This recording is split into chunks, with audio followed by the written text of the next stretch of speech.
folks. Welcome back to Kdogs Movies.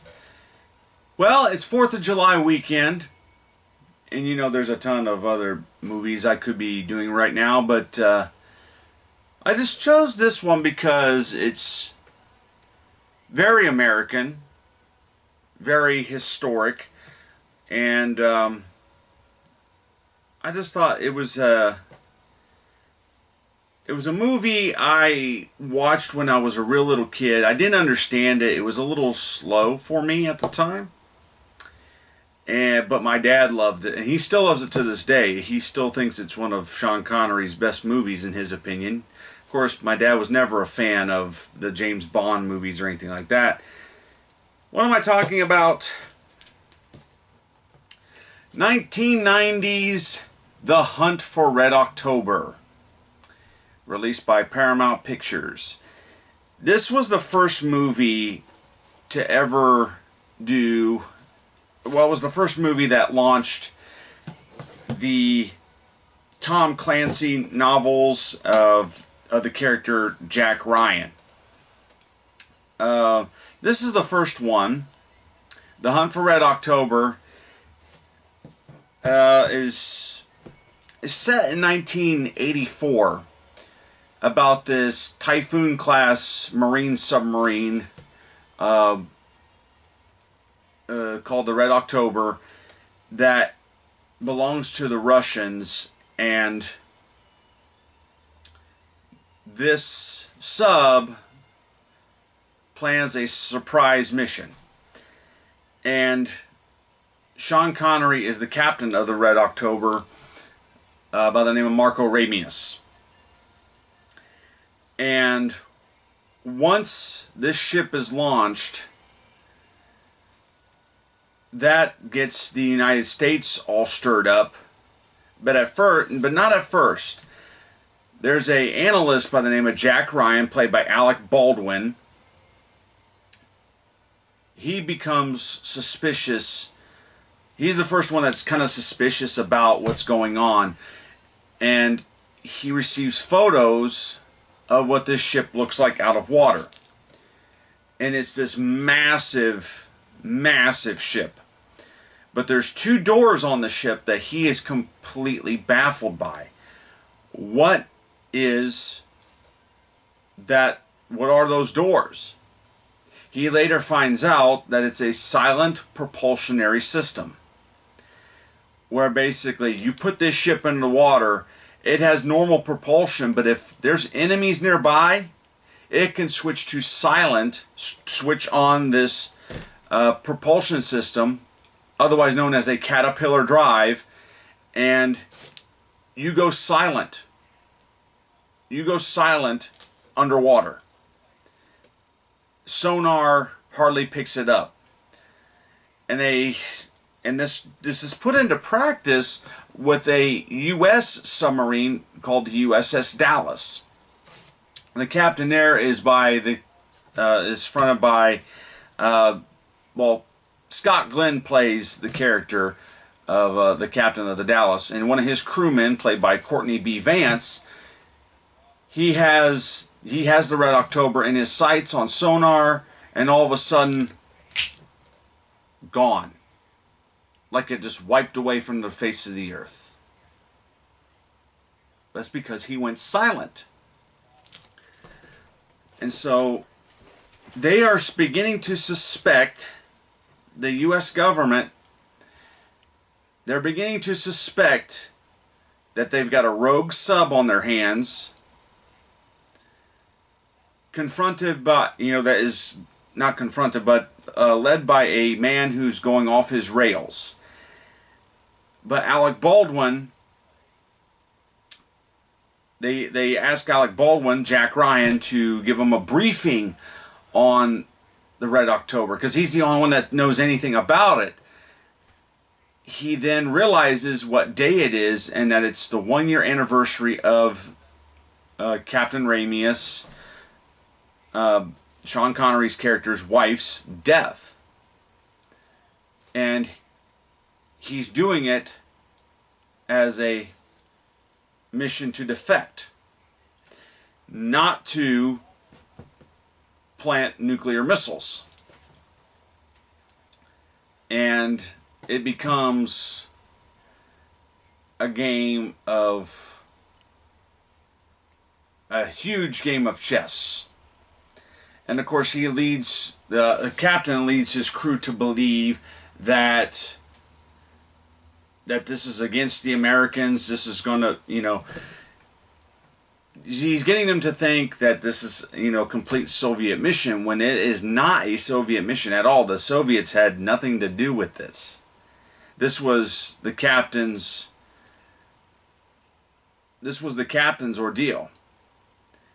And that he's driving this ship to bury it and saying, I don't approve of what you're doing. And so there's also, you know, with things like this, there's also, you know, moles being planted in and so on and so forth. But it's up to Alec Baldwin's Jack Ryan to prove to the Americans that this captain is defecting. He's not up to any malicious activity. Because the danger of this sub, the Red October, was built to destroy the Americans. And it was built to carry all these nuclear missiles and so forth to destroy the Americans. Well, when the captain gets a hold of this, he takes this ship and goes to destroy it and say, I don't agree with this. I want freedom. And so, and with that, it's not just a simple tale. I mean, this film goes into deep technical stuff. I mean, to a little kid, that this movie is going to be very, very boring until the last few minutes of the film, when obviously that the theory is proven correct. And of course you have Russians attacking this Russian sub, and yeah, and it is, as an adult. Now I need to get into my review here, because as I've seen this movie as a kid, and I've seen it as an adult many times. The adult side of me loves this movie, thinks it's very, very electrifying performances out of all the actors. It's an electrifying movie. It is on the edge of your seat in terms of when the action does get going, it's getting going. However, if it was a little kid watching this, they'll think that this is a boring movie, because the movie was a PG-rated movie. I don't think it would be rated that today. I think it would probably be PG-13. But this was back in 1990, and I think it would probably be... It was given a PG rating then, but I think it would be a PG-13 today, if you ask me. Just not because, you know, because of today's modern audiences, a PG rating is more family and kiddie movies, and this is not a kids movie. This is a full-blown adults movie, but it is electrifying. It is quite a movie that gets technical, with definitely submarine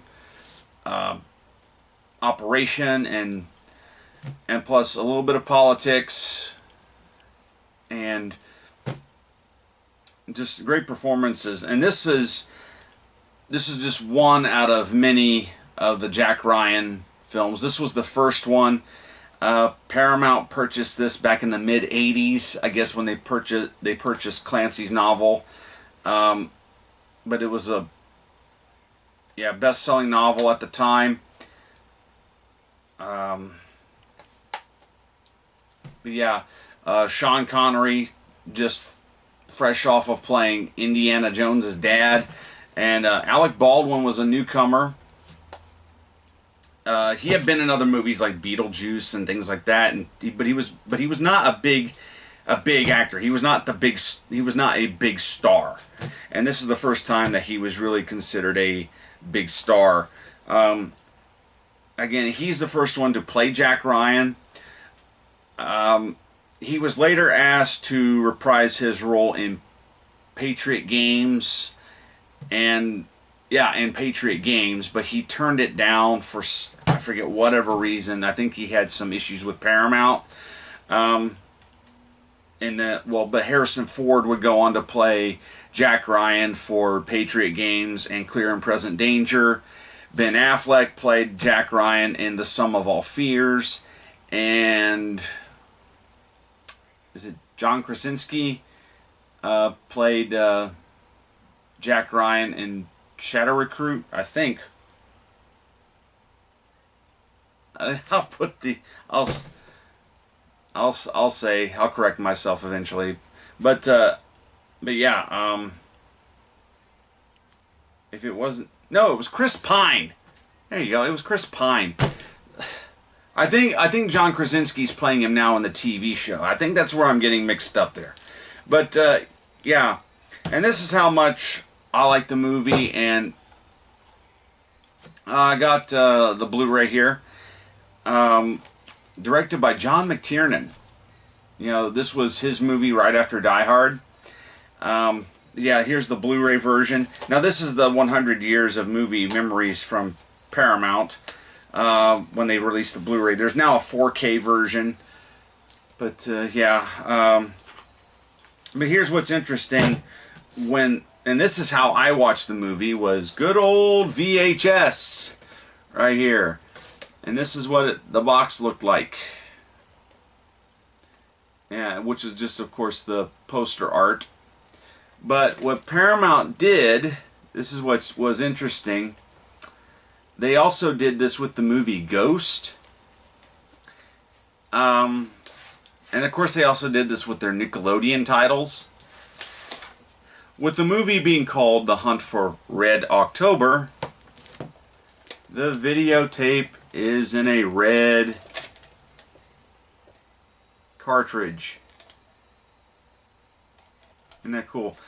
Ghost, when Paramount released the movie Ghost, it's in a kind of a grayish white cartridge, and of course their Nickelodeon stuff was all in orange. So yeah, The Hunt for Red October.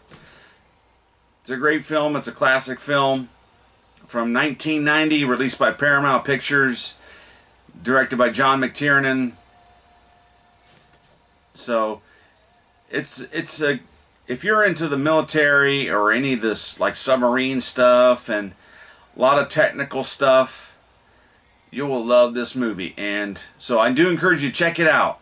It is available on the Ultra 4K, Blu-ray, DVD. I highly don't recommend that you go hunt one of these down, because this was pretty rare to find, this version. But yeah, it is available on high def. It may be available on Paramount Plus. So if you have that streaming service, so do check it out. So in the meantime, from me to you, see you later. Of Die Hard. Give this man a chance. My orders are specific. Battle stations. Sean Connery, Alec Baldwin, James Earl Jones, Scott Glenn, Sam Neill. The Hunt for Red October.